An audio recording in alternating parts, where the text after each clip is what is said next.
और चलिए सीधे लोकसभा की ओर रुख करते हैं, जहां देश के प्रधानमंत्री नरेंद्र मोदी का संबोधन है। क्या कुछ कह रहे हैं वो आपको सुनाते हैं। आने वाली पीढ़ियों के लिए उदाहरण बन जाते हैं। हमारे देश के इतिहास में भी ऐसे पल आए हैं जिन्होंने देश को नई दिशा दी, देश को झकझोर कर जागृत कर दिया।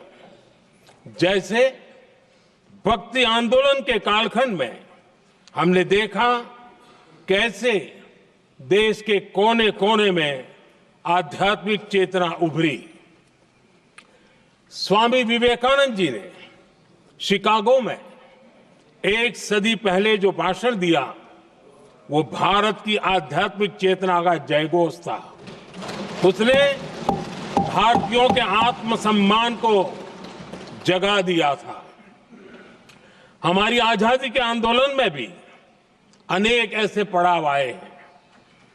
1857 का स्वातंत्र संग्राम हो, वीर भगत सिंह की शहादत का समय हो, नेताजी सुभाष बाबू का दिल्ली चलो का जयघोष हो, गांधी जी का दांडी मार्च हो, ऐसे ही पड़ावों से प्रेरणा पाकर भारत ने आजादी हासिल की। मैं प्रयागराज महाकुंभ को भी ऐसे ही एक अहम पड़ाव के रूप में देखता हूं, जिसमें जागरूक होते हुए देश का प्रतिबिंब नजर आता है। अध्यक्ष जी, हमने करीब 1.5 महीने तक भारत में महाकुंभ का उत्साह देखा, उमंग को अनुभव किया। कैसे सुविधा असुविधा की चिंता से ऊपर उठते हुए कोटि कोटि श्रद्धालु श्रद्धा भाव से जुटे, ये हमारी बहुत बड़ी ताकत है। लेकिन ये उमंग, ये उत्साह सिर्फ यहीं तक सीमित नहीं था। बीते हफ्ते मैं मॉरिशस में था। मैं त्रिवेणी से, प्रयागराज से महाकुंभ के समय का पावन जल लेकर गया था।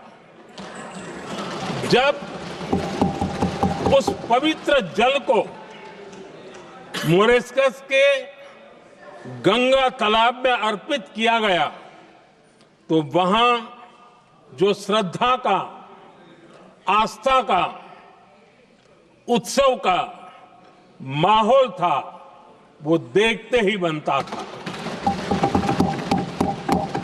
ये दिखाता है कि आज हमारी परंपरा, हमारी संस्कृति, हमारे संस्कारों को आत्मसात करने की, उन्हें सेलिब्रेट करने की भावना कितनी प्रबल हो रही है।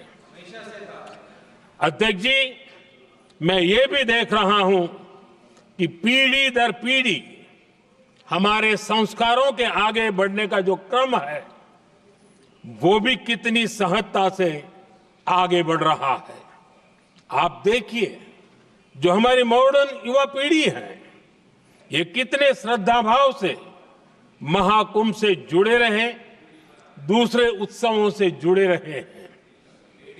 आज भारत का युवा अपनी परंपरा, अपनी आस्था, अपनी श्रद्धा को गर्व के साथ अपना रहा है। अध्यक्ष जी, जब एक समाज की भावनाओं में अपनी विरासत पर गर्व का भाव बढ़ता है, तो हम ऐसी ही भव्य प्रेरक तस्वीरें देखते हैं जो हमने महाकुंभ के दौरान देखी। इससे आपसी भाईचारा बढ़ता है और ये आत्मविश्वास बढ़ता है कि एक देश के रूप में हम बड़े लक्ष्यों को प्राप्त कर सकते हैं।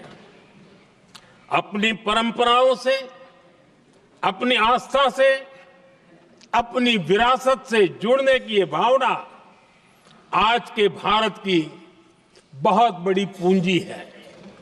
अध्यक्ष जी, महाकुंभ से अनेक अमृत निकले हैं। एकता का अमृत इसका बहुत पवित्र प्रसाद है। महाकुंभ ऐसा आयोजन रहा जिसमें देश के हर क्षेत्र से, हर एक कोने से आए लोग एक हो गए। लोग अहम त्याग कर वयम के भाव से, मैं नहीं हम की भावना से प्रयागराज में जुटे। अलग अलग राज्यों से लोग आकर पवित्र त्रिवेणी का हिस्सा बने। जब अलग अलग क्षेत्रों से आए करोड़ों करोड़ों लोग राष्ट्रीयता के भाव को मजबूती देते हैं तो देश की एकता बढ़ती है।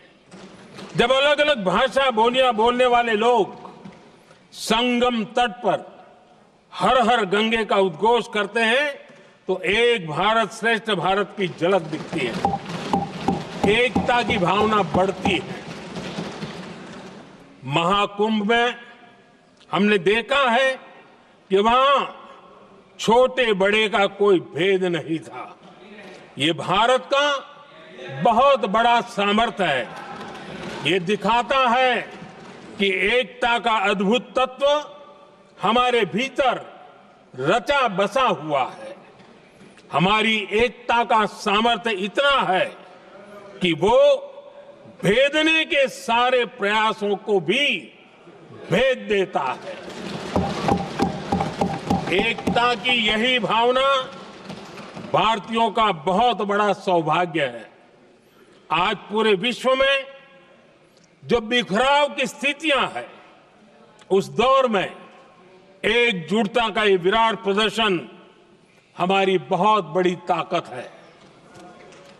अनेकता में एकता भारत की विशेषता है। ये हम हमेशा कहते आए हैं, ये हमने हमेशा महसूस किया है और इसी के विराट रूप का अनुभव हमने प्रयागराज महाकुंभ में किया है। हमारा दायित्व है कि अनेकता में एकता की इसी विशेषता को हम निरंतर समृद्ध करते रहें। अध्यक्ष जी, महाकुंभ से हमें अनेक प्रेरणाएं भी मिली हैं। हमारे देश में इतनी सारी छोटी बड़ी नदियां हैं। कई नदियां ऐसी हैं जिन पर संकट भी आ रहा है। कुंभ से प्रेरणा लेते हुए हमें नदी उत्सव की परंपरा को नया विस्तार देना होगा। इस बारे में हमें जरूर सोचना चाहिए। इससे वर्तमान पीढ़ी को पानी का महत्व समझ आएगा, नदियों की साफ सफाई को बल मिलेगा, नदियों की रक्षा होगी। अध्यक्ष जी, मुझे विश्वास है कि महाकुंभ से निकला अमृत हमारे संकल्पों की सिद्धि का बहुत ही मजबूत माध्यम बनेगा। मैं एक बार फिर महाकुंभ के आयोजन से जुड़े प्रत्येक व्यक्ति की सराहना करता हूं। देश के सभी श्रद्धालुओं को नमन करता हूं। सदन की तरफ से अपनी शुभकामनाएं देता हूं।